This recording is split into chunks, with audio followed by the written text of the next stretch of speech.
The rise of Caitlin Clark has become one of the most disruptive forces in modern sports, a phenomenon so large that it no longer fits within the traditional boundaries of the WNBA. Her impact stretches far beyond highlight reels and stat lines. It cuts into the very foundation of the league's economy, testing the limits of its infrastructure and exposing the envy that naturally festers when someone elevates a sport faster than the system can keep up. She is bigger than the league, bigger than the marketplace built around her, and the explosion of attention she brings has left players, executives, and owners scrambling to understand the magnitude of what is happening. Some athletes whisper resentment behind closed doors, jealous of the endorsements, the spotlight, the sudden shift in cultural gravity. Some agents, unsure of how to manage a star this massive, struggle to navigate the business storm. And as emotions swirl among players who never imagined someone younger, newer, and brighter could steal the narrative, the numbers tell a story that no jealousy can deny. For decades, the Indiana Fever were a franchise held together not by profits but by passion and patience. The team bled money year after year, forcing billionaire owner Herbert to keep writing checks simply to keep the lights on. He carried the franchise through seasons where attendance felt more like a small-town high school gym than a professional arena. Entire sections of Gainbridge Fieldhouse sat empty. Television ratings barely flickered. Merchandise sold at a trickle. It was a franchise with history, with pride, with a championship banner hanging from the rafters. But financially, it was a fragile business, one that survived because Simon believed in the long arc of women's sports even when the returns never came.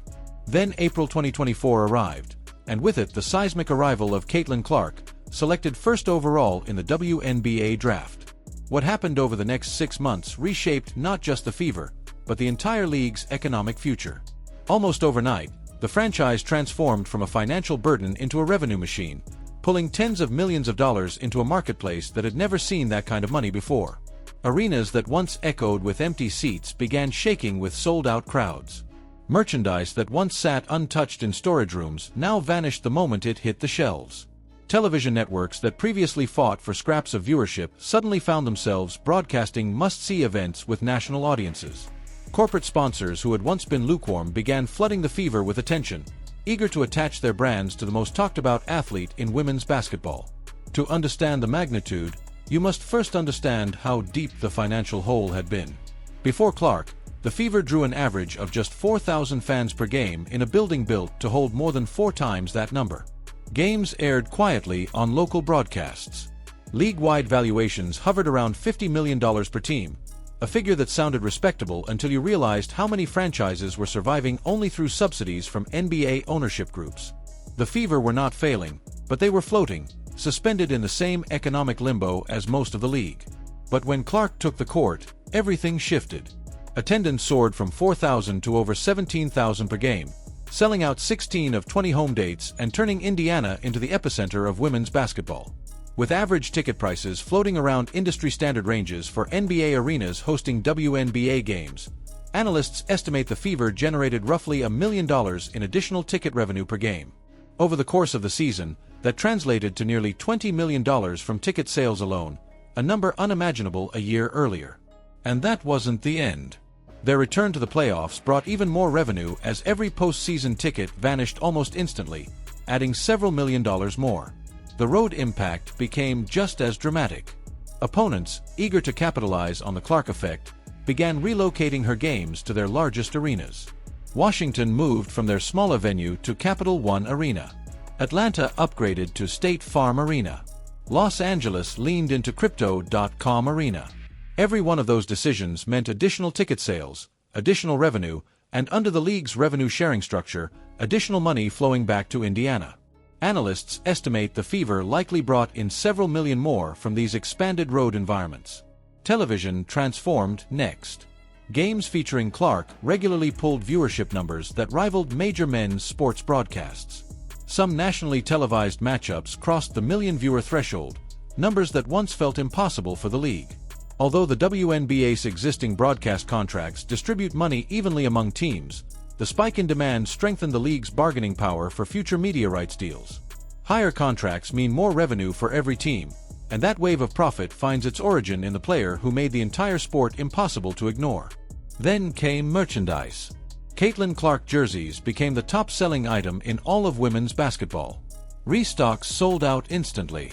Demand stretched Fanatic's supply chain. And although the WNBA uses a pooled revenue model, the Fever received substantial financial benefit because so many Clark-branded items were tied directly to their organization. Analysts believe the Fever may have generated multiple millions in merchandise revenue during her rookie season, a staggering jump from years past.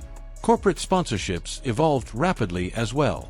Businesses saw their logos appearing in viral highlight clips, national broadcasts, and endless news cycles. The Fever's sponsorship value skyrocketed. Companies that had once negotiated modest deals suddenly found themselves competing for space on a team that had become a marketing powerhouse. When those contracts come up for renewal, the Fever will be negotiating with numbers the franchise had never imagined before. All of this momentum culminated in one explosive announcement. In January 2025, Herbert Simon approved a $78 million investment for a state-of-the-art practice facility for the Fever. An 18,000-square-foot, three-story complex equipped with regulation courts, advanced recovery systems, cutting-edge training equipment, and the kind of infrastructure normally reserved for elite men's teams. That kind of investment is not sentimental. It is strategic. It signals that Simon and his advisors have seen the real numbers, not estimates, not guesses, not media projections. They know what Clark has generated, and they know what she is expected to generate in the coming years. A businessman worth over $5 billion does not commit $78 million based on hope. He commits it based on trajectory. The implications stretch far beyond Indianapolis. Other teams are watching closely. Chicago, with Angel Reese, is positioning itself for similar growth. Dallas eyes the college pipeline for potential future superstars. Expansion cities are knocking. The league senses a tipping point. The Fever's transformation provides leverage for players in upcoming CBA negotiations and fuels conversations about dramatically increasing salaries and benefits. Suddenly, women's basketball has become an industry with real economic weight, and at the center of it all stands one player whose presence rewrote a franchise's financial destiny. Caitlin Clark didn't just bring excitement. She brought a blueprint. And whether that blueprint becomes the new normal or remains an extraordinary outlier will define the future of the WNBA. Now I want to hear from you. Do you think the revenue explosion in Indiana is sustainable, or was this the perfect storm of a once-in-a-generation superstar entering the league at the right moment? Are other franchises capable of replicating the success, or will Clark remain the singular force driving women's basketball into a new financial era? Let me know your thoughts in the comments.